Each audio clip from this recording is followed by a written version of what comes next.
اچھا، ہم سب آگے بڑھاتے ہیں سلسلہ گفتگو. ایک تھوڑا سا نازک پہلو، یہ جتنی تنقیدات میرے سامنے آئیں اس میں جو ایک لکھا ہوا بھی پہلو موجود ہے اور مخفی پہلو بھی موجود ہے. جو کچھ اعتراضات ہوتے ہیں، جو تاثر قائم کیا جاتا ہے وہ یہ ہے کہ مسئلہ قاتلین عثمان کا اصلاً نہیں تھا، ایک بہانہ مل گیا یا ایک عذر مل گیا جس کی بنیاد پر اتنے بڑے بڑے اقدامات کر دیے گئے.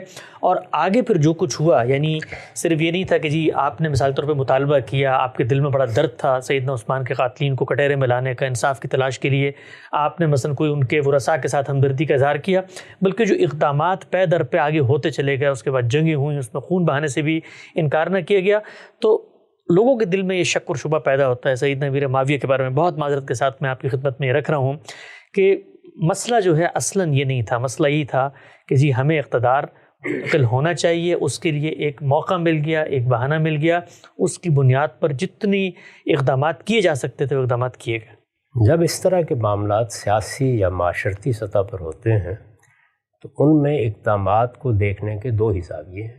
حسن ظن سے دیکھا جائے، بدظنی سے دیکھا جائے.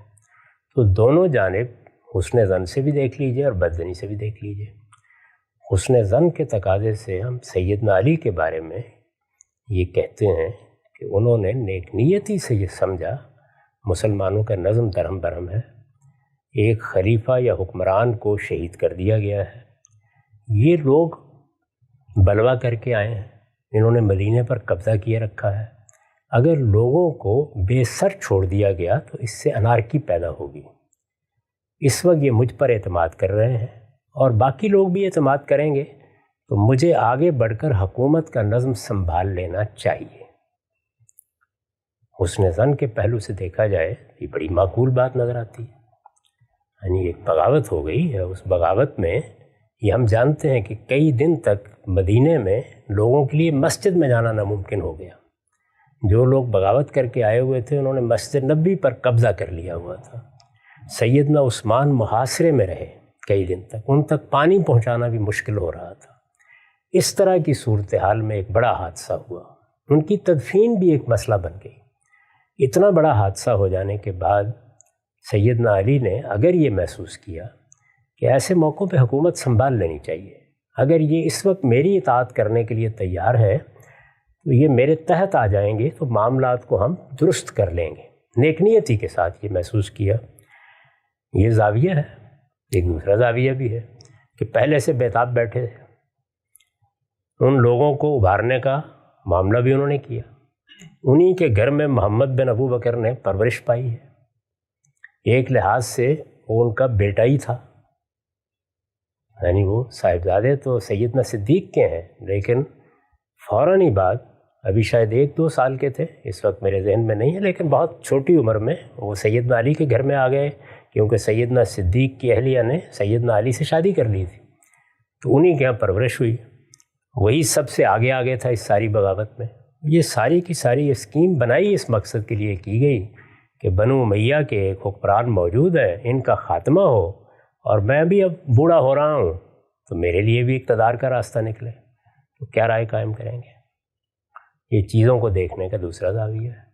اسی طرح ادھر آ جائیے. حسن ظن کے پہلو سے یہ ہے کہ بڑا نازک حادثہ ہوا ہے. سیدنا عثمان بڑی شخصیت ہیں، وہ مسلمانوں کے حکمران تھے، ان کی شہادت ہو گئی ہے. وہ دور بیٹھے ہوئے یہ دیکھ رہے ہیں، اور وہی نہیں دیکھ رہے، ہزاروں اور لوگ بھی دیکھ رہے ہیں کہ سیدنا علی رضی اللہ عنہ نے انہی لوگوں کے ہاتھ کی بیعت قبول کر لی ہے اور حکمران کی حیثیت سے ذمہ داریاں سنبھال لی ہیں. اور ایک لحاظ سے وہ لوگ ان کی حفاظت میں آ گئے ہیں، یعنی بلوا کرنے والے لوگ ان کی حفاظت میں آ گئے ہیں. اس وجہ سے انہی سے مطالبہ کیا جائے گا کہ وہ ان کی بیعت قبول نہ کریں، ان کو قانون کے حوالے کریں. یہ حسن ظن سے دیکھنے کا طریقہ ہے. اور بدظنی سے دیکھنے کا طریقہ وہ ہے جو آپ نے بیان کر دیا. تو ان میں سے جس کا چاہے انتخاب کر لیں. مجھے اللہ نے یہ حکم دیا ہے کہ اجتنبوا کثیرا من الظن ان بعض الظن اثم. جب بھی کوئی معاملہ ہو اس کو ہمیشہ حسن ظن کے پہلو سے دیکھنا چاہیے. تو میں دونوں بزرگوں کے اقدامات کو حسن ظن سے دیکھتا ہوں.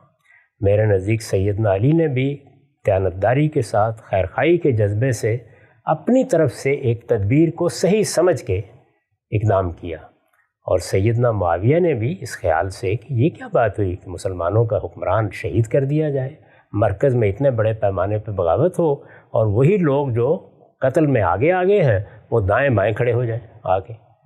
ظاہر ہے کہ یہ دو زاویے ہیں نا دیکھنے کے, تو دونوں کو اگر آپ حسن ظن سے دیکھیں گے تو نتیجہ اور نکلے گا, بدظنی سے دیکھیں گے تو نتیجہ اور نکلے گا.